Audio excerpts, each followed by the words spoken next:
De-materialization.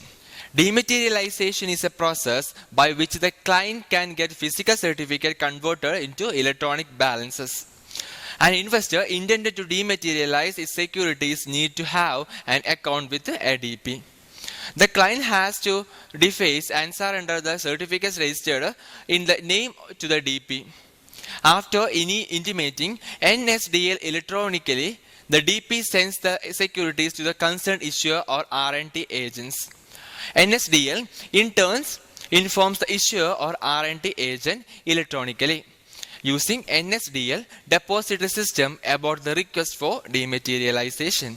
If the issuer or RNT agent finds the certificate in order, it registers NSDL as the holders of the securities. The investors will be the beneficial owners and communicates to NSDL the confirmation of the request electronically. Depositories and depository participants. Depositories are integral institutions in the Indian capital market and their functionalities can be compared to banking entities.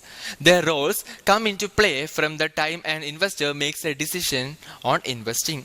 In India, there are two depositories, namely National Securities Depository Limited or NSDL or Central Depository Service India Limited or CDSL that are registered with the SEBI or Securities Exchange Board of India.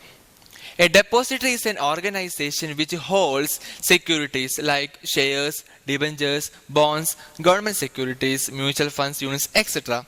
of investors in electronic form at the request of the investors through a registered depository participant.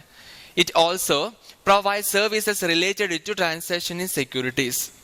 A depository participant or DP is described as an agent or law of the depository. They are the intermediaries between the depository and the investors. The relationship between the DPs and the depositories is governed by an agreement made between the two under the Depositories Act. In a strictly legal sense, a DP is an entity who is registered as such with SEBI or Securities Exchange Board of India.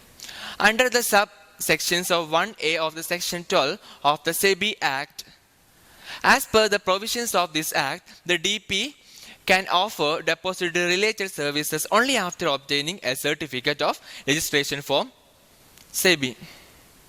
SEBI or DNP regulations 1996 prescribes a minimum net worth of rupees 50 lakh for stockbrokers, RNT agents and non-banking financial companies or NBFC for granting them a certificate of registration to act as DPs.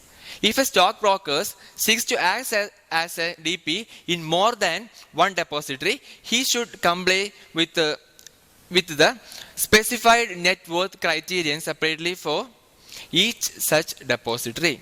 No minimum net worth criterion has been prescribed for other categories of DPs. However, depositories can fix a higher net worth criterion for their DPs.